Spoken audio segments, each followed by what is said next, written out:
Thank you for joining us. My name is Hunter. I'm one of the library assistants here at Library Partnership. And Glenn is one of my favorite patrons. He always makes the day a little bit peachier. So would you like to introduce yourself? Yes, my name is Glen Battle. I am a person who will come to the library a lot. That's true. We see you almost every day. Could you tell us a little bit about your interests? Well, I have a lot of interests. I love the garden, love to sing, draw, do Special Olympics. Basically, anything was fun to do. Anything what's fun to do. And you said you always have fun, so... Yes. Alright, when did you first start drawing and doing art? I had to figure out a different way to release my stress because I always like to break stuff of my own. Because that's what I known as to do, break my stuff. But when people told me there's other ways, they brought me some fuzzy posters, and they had some color pencils, markers, and pens. So I said, I'll use the pens. And from there, it just went off. So I start coloring, drawing, release my anger when I get mad. And how long have you been doing art? I'll say I started when I was like 9, and now I'm about to be 45. So all your life. Mm-hmm. Alright, and how does the library help support your art? They put it up so everybody can see, and they say, oh, this is nice, and so people can see, and they like, whoa, we never seen person color with pens before, and it make it look different. That makes sense. And what inspires your artwork? It sounds like somewhat it's driven by anger, but I've seen a lot of your art, and it doesn't all seem to be driven by anger and stress. Some of us come by from anger, stress, but majority of them, actually most of them, come by let my mind wander and just, well, this tiger don't have to be this color, so just come up with a different color. So I just think about what other color would it might look nice in or cool. So it just whatever I let my mind wander. I just put on music when I'm happy.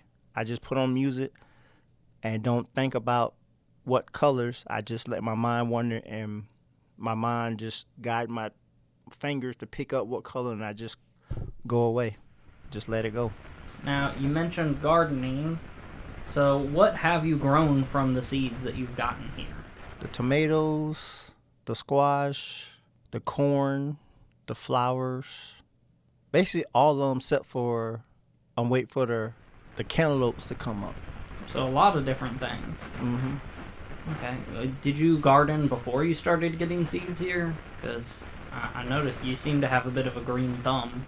Yeah, I did it when I was in high school and plus foster home.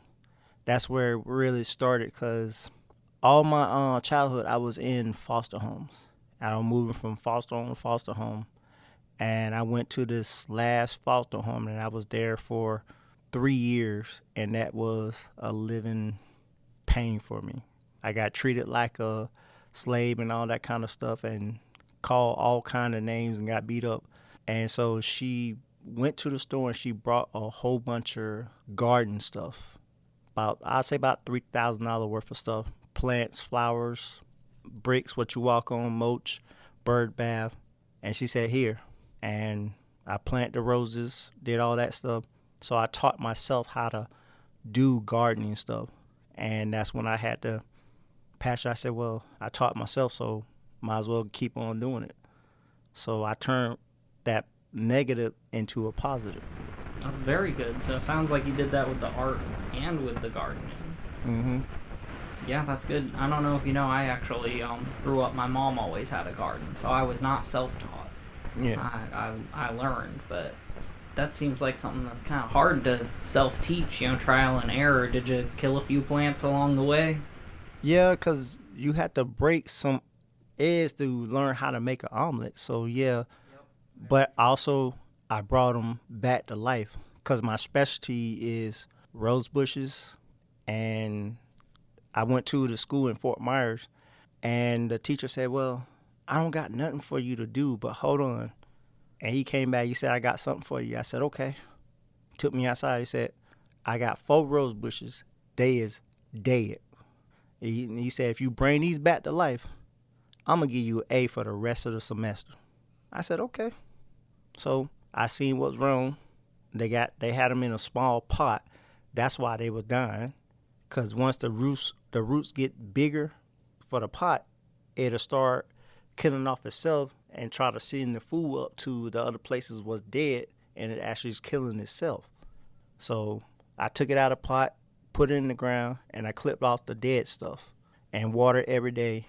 And then next thing you know, they started getting bulbs back. And he told me, I don't want you to go because the roses started looking beautiful forever. Oh, that's nice. That's nice. Roses. Do you have any roses growing now? Yes. All right, very nice. Have you heard of the Alachua rose? No. It's actually, I believe, a Florida native, and they're smaller. Little flowers, little roses. My mom has some of those in her garden. All right. What other unique ways do you think the library could help people? Like, it seems to help with your art and with your gardening. Are there any other things you think we could help people with? Well, y'all already doing it. Because when people come in, y'all don't have to talk with us or chat with us. Y'all choose to. And that's what kindness go a long way. And when you see that and people realize that, you don't have no problems. Because in the world, you need kindness. You can't always be mean, because out there, people getting shot over some stupid stuff. Kids going around shooting people. These world, it's not safe now. So kindness can go a long way.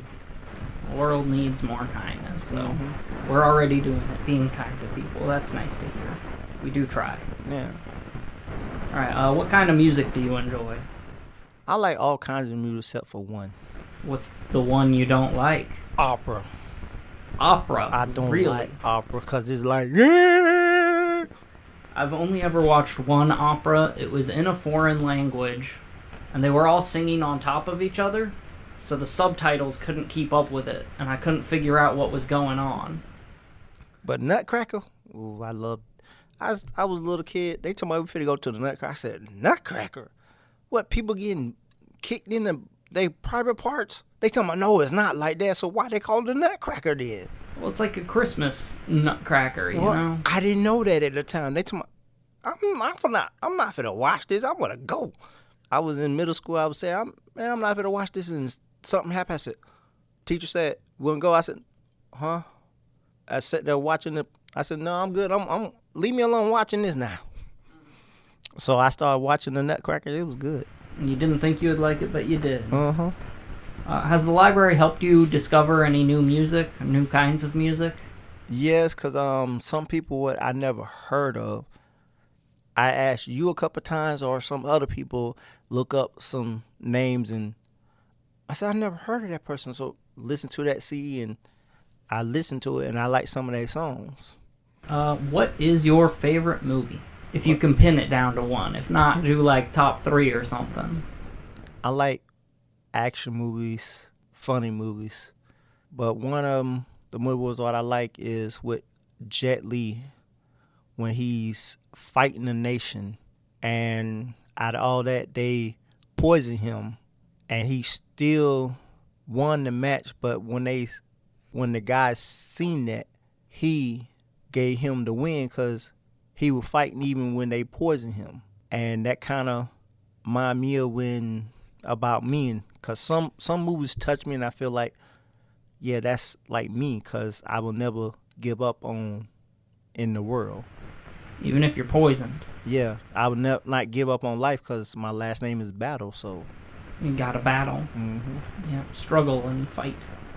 And the other movie, Black Mass. I don't know that one. That's another Jet Li movie? Mm-hmm. Okay.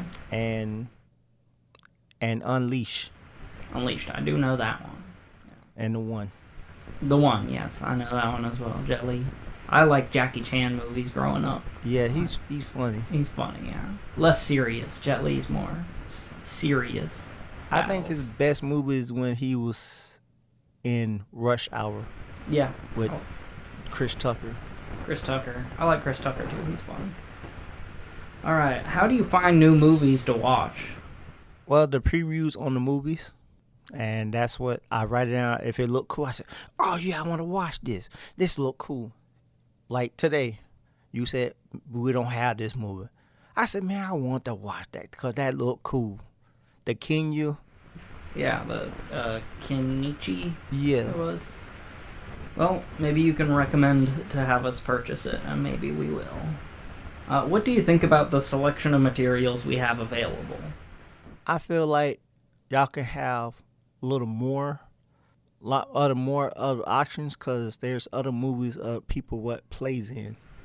So you think we should like get an actor and get all of their movies? No, what I'm saying is like span the movies collection because I almost seen all the movies in there in the library. You might be able to get more if you order them from other libraries. The other ones in the district will have other movies. Well, I go do that and bring it over here, cause that's what I did with the at the other library when I was way down there by the dollar store. I went to another library, brought movies and back and CDs, cause what's his name? I can't remember that guy name. The older guy with the long hair, glasses. Was it Nick? I don't know. I wasn't working here at the time. No, you was here when that guy was here because he moved to another branch. He came to assistant, I think. Yeah, that was Nick. Okay. And because I knew him down there, and he told me, "Oh, you back again?" I said, "Yep." So every time when I come in, we always talk and chat, saying, "What's your goal today?" Well, my goal is to try to get over 80 CDs this time. 80 CDs? Yeah, movies. I'm CDs. That's too many. You can have up to 100. Yeah, but how are you going to listen to 80 CDs? That's easy. You got to keep them for a while. Well, if it's certain songs I don't like, I just go to the next one. That seems like a lot to me. What would you say is the best thing about the library? The people, the atmosphere, people are always willing to help, and the spaces of the rooms and the computer. Because too many people don't come in, use the computer, and you will always have a computer, and plus you will always have a desk or a room, because people come and want a private room, but you will still always have a private room. And plus, you can reserve movies, places, so you can watch movies or stuff like that. So that's come in and relax. So that's everything almost. All right, everything's your favorite thing. Is there anything you think we could be doing better besides getting more movies? No, that's it. No, that's it. Everything is peachy okay. It's peachy, yeah. Every time you come in, we ask you how you're doing. You say, Peachy. just peachy, yep. Always doing peachy. I usually just say I'm still alive, but your answer's a bit happier. I like that, Yes. peachy. Why are you always peachy? Because when life is going bad, I don't see the bad. I still see the good in the bad. So that's why I try to always be happy, because you got one life. So you might as well enjoy life, have fun. So that's why and peaches, they always sweet, and it can be good, and you can have fun picking them with other people. So that's why I say peachy. I went peach picking once. Only once in my life. You been peach picking? Mm-hmm. With me and a whole bunch of friends, we were just like, "Oh, we gotta find the juicy ones. We gotta find the juicy one," and we had a contest. To see who can find the juiciest peach? Yeah, and nobody didn't really win because we were just having fun trying to find them. Okay, well, it sounds like you went through some stuff in your life. You said the foster homes and people being mean to you and such. Do you have any advice for anyone who's going through tough times? Well, yeah, you're right. I did went through a lot as I was growing up, and had a lot got told to me, a whole bunch of lies. But one thing is, you cannot let it control your life. Don't let take control of you, because if you do, you will go down and down and down, and you will never come back. So you got to take control of that situation and take control of your life. Do not let the bad stuff take control. All right, that's words of wisdom from Glen Battle. Yeah, because I found out because I was legally blind, and that affects my night vision and my peripheral vision. And a lot of people didn't know that when I do sports. And when I miss a ball or miss something, they tell me, you didn't see that? I said, no, I'm blind. They tell me, I can't tell you blind because you be shooting three, blocking and all that. Yeah, because I told them I don't let it control my life. I take control of it. So that's why a lot of people don't know I'm legally blind till stuff happen and I tell them. Okay. I did not know you were legally blind. I just thought you wore glasses. You know? Is there anything else you'd like to talk about while we're in here? Just like to have fun, and if I don't tease you, I don't like you. Yeah, you do tease me sometimes. You don't call me old man, though. A lot of people come in here calling me old man. John call you old man. John calls me old man. Yeah, and what's his name? Carl. Carl, yeah, they call me old man, but you never call me old man. Alright, you just call me Hunter. Yeah. Alright, well, I guess that about concludes our interview, Glenn. Alrighty. Thank you very much for being here today. You are very welcome. We appreciate your time. I appreciate y'all time too. If y'all want me to come back, I'll come back. Alright, we'll be in touch. I see you every day anyway. Alrighty then. Alright.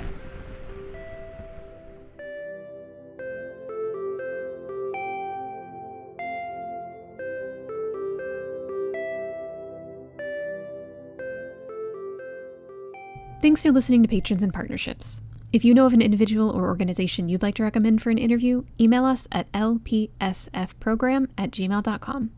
To listen to more episodes, find us anywhere you listen to podcasts.